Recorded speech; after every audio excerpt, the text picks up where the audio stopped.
Merhaba Karşı Mahalle izleyicileri. Bugün özel bir programla karşınızdayız. Sevgili Doğan Nur ile birlikteyiz.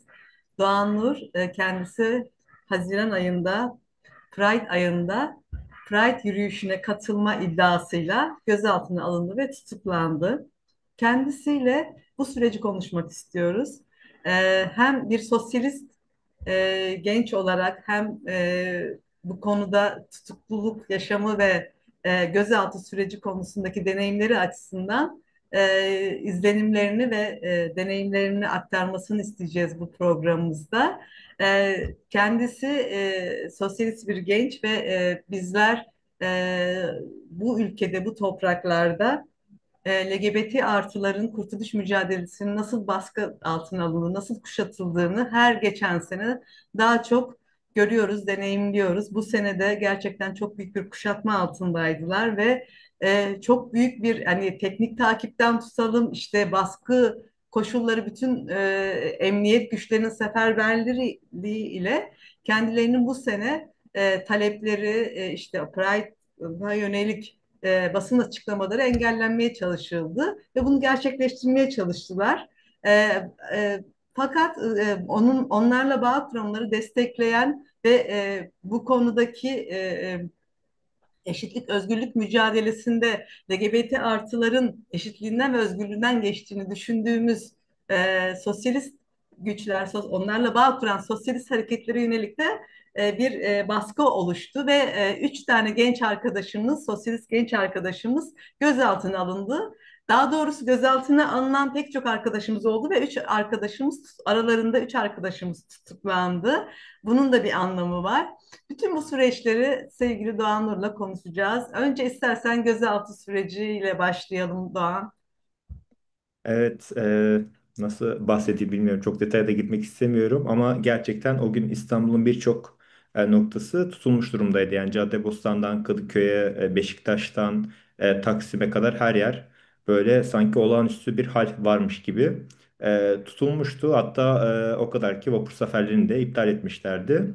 Aslında bu son zamanlarda çok hızlı bir şekilde artan LGBT artılara yönelik baskı ve şiddet politikası esasında bence bir yandan şunu da beraberinde getiriyor. Bu aile yılı diye ilan ettikleri bu yılda bu yaşanan derin yoksulluğu ve işte aile kuramamayı biraz da böyle LGBT artılara fatura etmek, onları şeytanlaştırmak ve onlar üzerinden bir tekrardan kendi iktidarlarını konsolide etmek. Çünkü bir şekilde iktidar bir günah keçisi ya da işte bir dış düşman bularak kendi kitlesini bir şekilde konsolide etmeye çalışıyor. Bugün de bu artan baskılar da biraz da bence buraya doğru da işaret ediyor diyebiliriz. Ve bundan dolayı da gerçekten çok ciddi bir baskı vardı. Hatta bir önceki gün İstanbul Valiliği açıklama yapmıştı işte yürümelerine izin vermeyeceğiz diye. Bu şekilde gerçekleşti aslında diyebilirim kabaca. Evet, aslında şunu söylemek istiyorum. Sen bir sosyalist genç işte öğrenci hareketinde bir muhalif genç olarak daha önce de gözaltına alındın. Hatta evin basıldı. Biliyoruz ki biz son birkaç senedir çok yoğun gençlere yönelik özellikle de hani 19 Mart sürecinde açığa çıkan toplumsal muhalefete yönelik bir baskı politikası var. İşte tutuklamalar çok yoğunlaştı. Hukuksuz bir şekilde ve hiçbir gerekçeye dayandırılmayan bir süreç yaşıyoruz. Bu bunda hem gözaltına alındın hem bu Pride ayında işte tutuklandı. Ama şöyle bir şey var, bir korku iklimi yaratılmaya çalışılıyor, bir tedirginlik, bir geri çektirme, sindirme politikası, özellikle politikleşen gençlik hareketine yönelik, toplumsal muhalefete yönelik. Ama bir yanıyla da ben seni biliyorum, sen tutuklandıktan sonraki çıkışından itibaren büyük bir bize umut, cesaret, yaşadıkların noktasında da bir hani bir yanıyla ironi, bir yanıyla da bu yaşadığın şeyleri politikleştiren ve bize umut ve cesaret veren bir bakışın ve duruşun var. Aslında bunları hani tutuklanmaya aday e, e, çünkü bu ülkede, bu topraklarda şu an AKP'ye ve MHP'ye oy ver, yani iktidara oy vermeyen bütün kesimler tutuklanmaya aday. her bir şey işte sosyal medya paylaşımından olsun ya da en ufak bir mücadelede basın açıklamasından dolayı. Ama biz bunu geri çevirmek, bu silahı tersine çevirmek ve umudu büyütmek istiyoruz. Bu anlamdaki aslında deneyimlerini, gözlemlerini, duruşunu biraz bütün kamuoyuyla paylaşmak istedik. O yüzden de bu programı yapmak istedik. Teşekkür ederim. Belki şeye vurgu yapabilirim aslında dediğiniz gibi hakikaten 19 Mart yargı darbesiyle beraber başlayan yeni bir saldırı süreci oldu. Aslında uzun zamandır ülkede artan baskılar sonucu sokaktan bir geri çekilme hali vardı. Hatta ana muhalefet partisinin eski lideri de zaten bunun önünü açan işte sokaklardan doğru bir mücadele büyütmek yerine bize bırakın biz bu işi hallederiz diyerek aslında sokağın nabzını düşürmüştü. Ve bu artan saldırılar, baskılar sonucu e, sokaktan doğru bir hareket gelişemiyordu. Fakat 19 Mart süreciyle beraber aslında o korku duvarı yıkılmış oldu. O İstanbul Üniversitesi önündeki öğrencilerin o polis barikatını yıkmasıyla beraber bir eşik aşılmış oldu ve beklenmeyen bir şeydi. Yani ne iktidar tarafından ne de toplum tarafından. Çünkü o barikatın yıkılmasıyla beraber insanlar açısından da bir umut oldu ve oradan sonra tekrar baskılar çok daha hızlı bir şekilde artmaya ve jet hızıyla tutuklanma kararları, işte tutuklamalarla bastırmaya, sindirmeye çalışıldı.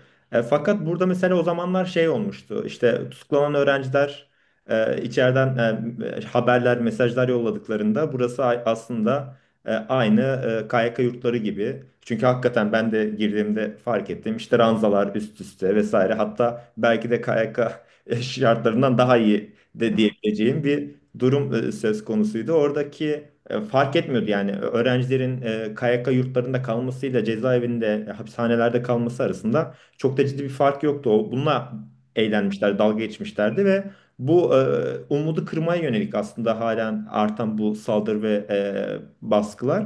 Öte yandan bahsettiğimiz yani onur yürüyüşü bu sene de işte bu aile yılının ilan edilmesi vesaire açısından da iktidar açısından çok önem arz ediyordu. Ve burada bence zaten iktidarın son yıllarda e, maharetli olduğu şeylerden biri de farklı toplumsal kesimlerin mücadelesinin yan yana gelişmesini engellemek. Bunu parçalayabilmek, bölebilmek ve bu sayede kendi iktidarını yeniden üretebilmek. Bu anlamda da sosyalistlerin LGBT'lerle olan yan yana olan mücadelesini engellemek açısından bence bizi tutuklayarak böyle bir cevap da vermek istedi. Çünkü diğer iki tutuklanan arkadaş da sosyalistti ve gençlerdi aynı zamanda işte bu 19 Mart sürecinin açığa çıkartmış olduğu enerjiyi de bir yandan sindirebilmek ve gençlere gözdağı vermek. Bunu işte yargı yoluyla cezalandırarak insanları sokak mücadelesinden uzaklaştırabilmek gibi bir çabası vardı. Fakat tabii ki de yani e, baskının olduğu yerde isyan da olur. İnsanlar mücadelesini bir şekilde sürdürmeye devam eder diyeyim. Evet, istersen birazcık yani deneyimlerinden, pratiğine bakalım. Sen bir adli koğuşta kaldın. Hı.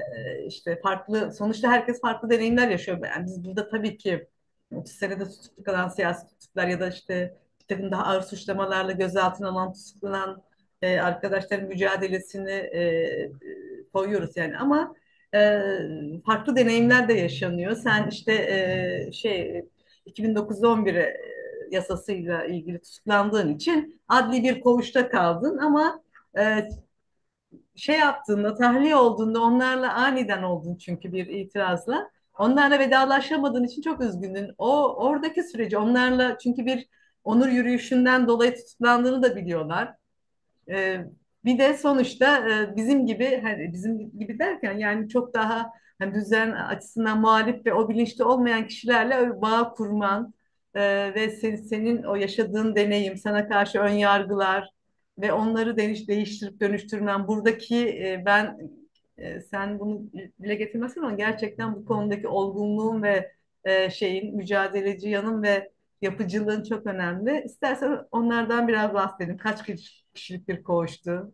Nasıl bir Evet. yaşam? Oraya geçmeden önce şeyi söylemek isterim. Mesela ilk gün Metis'e gitmiştim ve oraya girdiğimde işte benden önce dört tane işte Daltonlar örgütünden jandarmanın Daltonlar örgütünden geldiğini söylediği insanlar vardı ve jandarma bunu çok rahat olağan bir şekilde söylüyordu, işte Casper'lar, Daltonlar vesaire falan. Yani aslında Türkiye'de ciddi bir yoksullaşmayla beraber yoksul mahallelerde ciddi bir mafyalaşma, çeteleşme süreci var ve bu süreç belki çok bazen yaşadığımız yerlerde sirayet etmiyor olabilir ama Türkiye'nin pek çok yerinde bu tarz e, çeteleşme oranı çok ciddi oranda artmış durumda. Hatta Bahadır Özgür bir ara bunun üzerine çokça yazmıştı.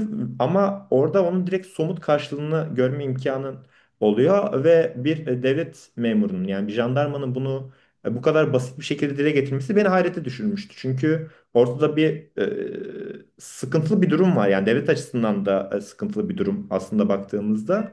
Ama bu onlar için çok olağan, belki sürekli oraya geldiği için onun için normalleşmiş olabilir. Aslında normal olmaması gereken şey.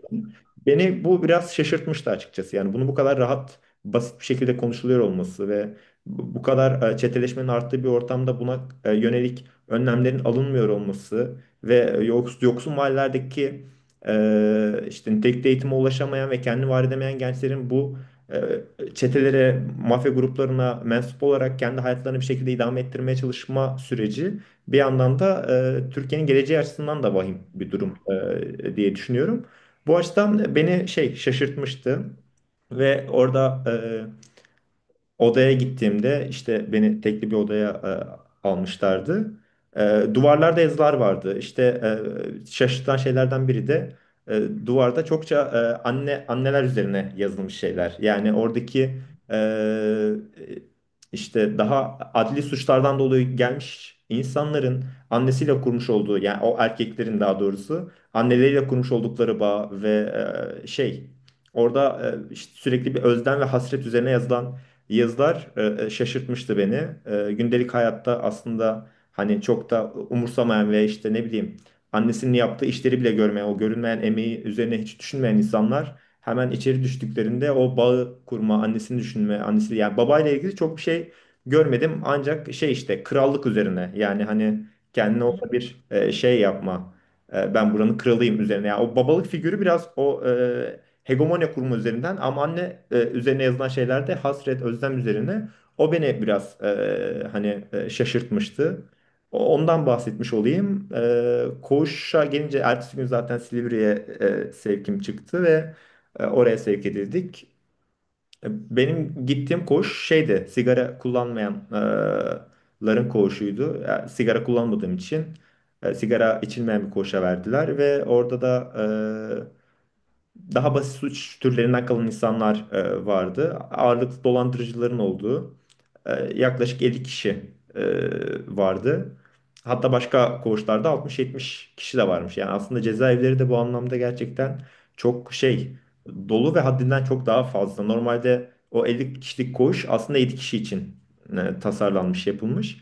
Ama 50 kişi yaşıyor. İşte yerlerde yatmak durumunda kalınabiliyor fazla olduğunda. Ama tahliyeler oldukça son gelenler o tahliye olanların yerlerine geçerek bu şekilde böyle kıdemde atlayarak oranın bir parçası oluyor yavaş yavaş.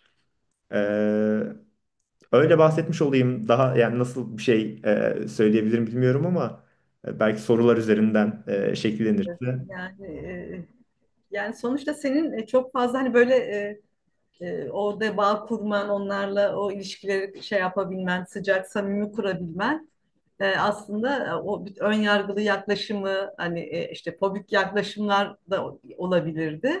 Onlar konusunda bence çok güven sağlayıcı, şey yapıcı ilişkiler kurabildin. Çünkü gerçekten çok yoğun bir bağ olmuştu. Büyük bir dayanışma ilişkisi oldu değil mi aranızda karşılıklı? Ya evet, şöyle ben girer girmez zaten nereden, hangi suçtan geldin dediler. Onlar için suç çünkü. Ben de hani eylemden dolayı tutuklandığımı söyledim. Hangi eylem dediler. 19 Mart mı? Yok dedim, onur yürüyüşü. Kimisi böyle bir güldü, kimisi böyle bir uzaklaştı, kimisi anlamaya çalıştı vesaire falan. Zamanla tabii yapmaya çalıştık. Hatta o sırada bir tanesi işte anlamamış neden geldiğimi, yanındakine sormuş. O da demiş ki hükümet kaçtı falan diye yani. Korumuş seni. Aynen yani tabii onur yürüyüşünün olduğunu bilmeyenler Kendince yani. de var hani yaşça büyük olanlar vesaire falan. Ama daha sonrasında oradaki insanlarla bağ kurdukça vesaire hani ben LGBT artı olmadığımı ama bu mücadeleyi desteklediğimi o yüzden de hani tutuklanmış olduğumu söylediğimde orada böyle bir kırılmalar oluyordu. Çünkü çoğu hatta önemli bir kısmı işte kimisi sahte para basmadan kimisi işte IBAN denilen bir şey suç türü birilerinin hesapları boşaltılıyor ve o hesabı boşaltılan insanların e, birinin IBAN'ına yollanarak boşaltılıyor. O kişi de aslında suçlu oluyor. Halbuki suçlu değil. Onlar da içeride yatıyorlar. İşte dolandırıcılar var. İBB dosyasından biri vardı bizim koğuşta. Orada böyle bir sohbet muhabbet olmuştu. Orada hatta şimdi ismini vermeyeyim ama bir tane abi vardı. Bayağı geleneksel muhafazakar biri. Tabii çok zaman sonra 15-20 gün sonra siyasal anlamda da biraz daha yakın oldum. Yani ideolojik olarak daha yakın düşünebildiğimiz bir abiydi. Onunla bir gün sohbet ediyorduk. İşte dedim abi senin çoluk çocuk var mı? Var dedi bir tane. Dedim ne yapıyor? O da dedi onursuzluk yapıyor. Dedim ki nasıl yani hani nasıl onursuzluk yapıyor? Ya ben tabii anladım ama biraz açmaya çalışıyorum. Hani onun nasıl baktığını ve ne söylemek istediğini. O da tekrar şey dedi hani şerefsizlik yapıyor. Nasıl ya dedim şerefsizlik yapıyor. Uyuşturucuya mı bulaştı hani öyle bir sıkıntı mı var? Yok dedi kadınlara özeniyor dedi. Abi dedim yani bu öyle bir şey değil hani niye sen buradan doğru şey yapıyorsun algılıyorsun hani uyuşturucuya saplanmış olsa daha büyük bir sıkıntı aslında baktığında bu insanların kendilerini var etme biçimi size göre olmak zorunda değil falan. O da aslında konuşurken bir yandan kendi değer yargılarını yani içinde büyümüş olduğu toplumun değer yargılarını bana e, anlatıyor ama bir yandan aslında benden güç alarak bu durumu aşmaya çalışıyor gibi sezdim. Evet. Çünkü biraz sohbet ettikçe bana bir şeyler söylüyor, ben ona karşı bir şey söylüyorum ve karşıdan şey hemen karşı çıkmıyor, anlamaya çalışıyor bir yandan. Sohbet ettik ve en son şey dedi hani ben koğuşta kimseye söylemedim bu durumu ki arasında çok iyi olduğu insanlar da vardı. Ona rağmen kimseye söyleme şeyinde bulunmamış. Biraz o şeyi sezdim yani bu durumu anlama, bundan güç alarak kendisini de bunu aşmaya yönelik. Çünkü çocuğu seviyor ama bir yandan bütün ailesinin ve sülalesinin karşı çıktığı, kendi değer yargılarına karşı olan bir durumdan dolayı bunu aşamıyor. Öyle bir karşılaşma alanında olmuş olduğu ya da işte başka türlerinden kalan insanlarla karşılaştık. Onlarla sohbet etme imkanımız oldu. İşte bir tane e, uyuşturucu satıcısı ama başka bir suç türünden gelmiş. Biri vardı. Onunla konuştuk ve işte hani bu şey uyuşturucu satmanın ne kadar sıkıntılı olduğunu, insanların nasıl zehirlediğini vesaire falan. Tabii ben değil başka arkadaşlar da vardı. Onlar da hani hep beraber konuşuyorduk vesaire. Arkadaş da evet ben zaten çıktıktan sonra artık satmayacağım şeklinde şey yapıyordu. Yani buralar aynı zamanda böyle dönüşüme de açık. Şey açısından tabii böyle farklı bir noktada duran ve buradan doğru bir politik bilinç geliştirebilen, o politik bilincin de arkasında durabilen insanların o ısrarıyla elbette. Yoksa oraya ayak uydurduğunda ve onların o ortamına dahil olduğunda ister istemez bir direnç geliştirmeyince sen de oraya dahil oluyorsun ve onu yeniden üretmiş oluyorsun ama burada bir direnç geliştirme, duvar örme, onu değiştirmeye yönelik de bir adım olabiliyor. Bu açıdan iyi bir deneyim oldu diyebilirim. Tabii ki de değişmeyen, dönüşmeyen insanlar da vardı elbette. Mesela bir tane çok muhafazakar bir insan vardı. Benle hiç görüşmedi, yani hiç konuşmadı orada olduğum süre boyunca.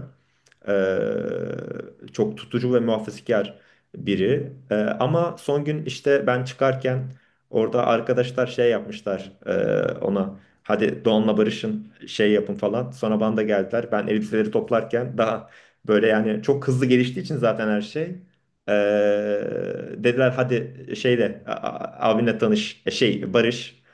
Ben dedim ki zaten benlik bir durum yok. Ben hiç ona tavır koymuyorum. Kendisi bana tavır koyuyordu. Ben de o tavrı beğenmediğim için ben de şey yapmıyordum, konuşmuyordum.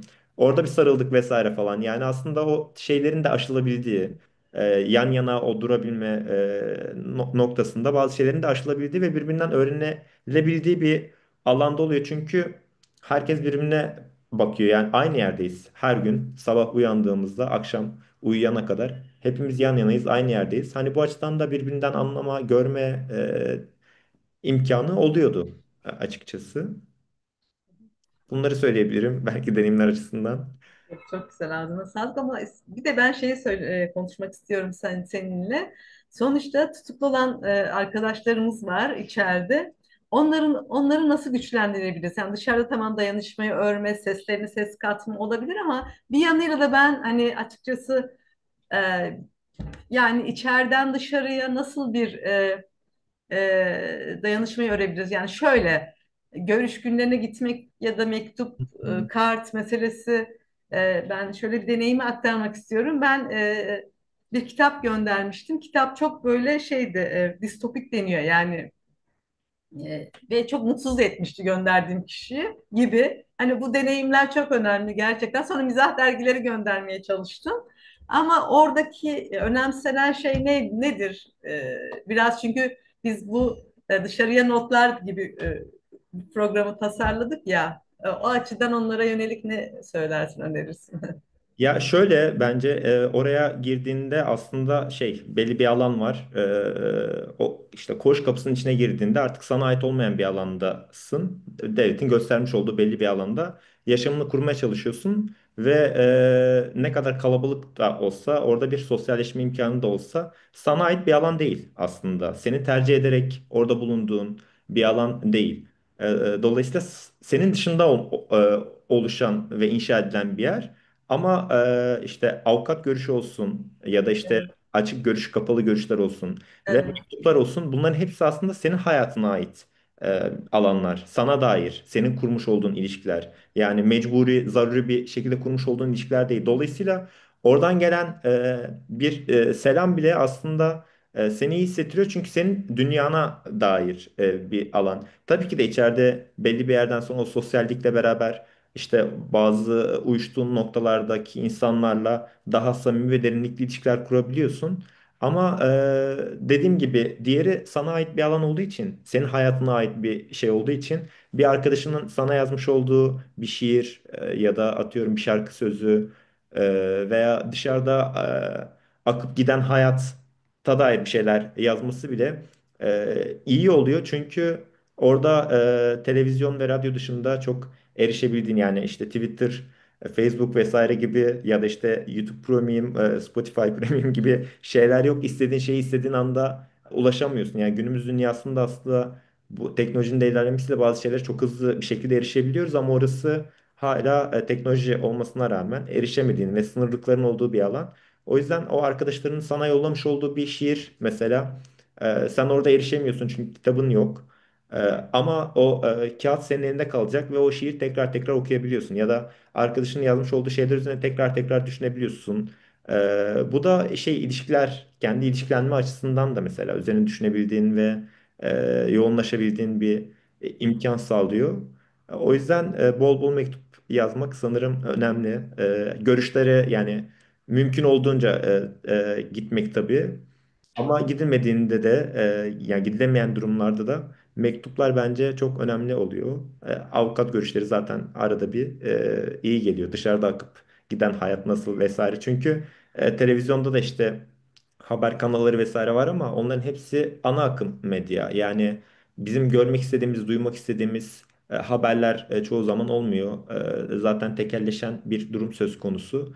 O yüzden birilerinin seçmiş olduğu haberler boca ediliyor ama senin daha ulaşmak isteyebileceğin haberleri de erişim imkanı çok fazla olmuyor. İşte avukatlar da bu açıdan faydalı olabiliyor. E, Öyle diyebilirim kabaca.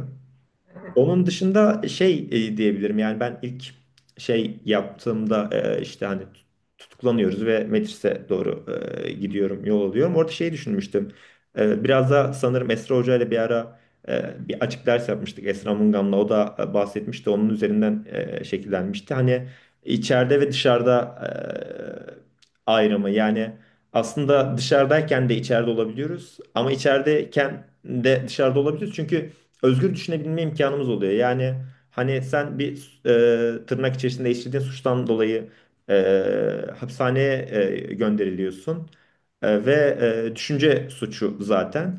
E, Şimdi zaten yapmış olduğun eylemden dolayı e, hapishanedesin. Hani o yüzden daha ötesi yok. Daha sınırsız ve özgür düşünebilme imkanı da oluyor böylece. Hani bu alanlar biraz da böyle şey, bir sınırlılığın içerisinde daha sınırsız düşünebilme imkanı yaratan alanlar. Hani en azından ben öyle hissetmiştim yani. Çünkü daha özgür düşünebilme imkanın oluyor. Kendini sınırlamaktan vazgeçiyorsun, korkmuyorsun artık bir şeyleri sınırlamak yerine. O açıdan da daha da özgürleştirici olduğunu düşünüyorum açıkçası. Öyle bir deneyim yaşamıştım. Onu da paylaşmış olayım. Evet.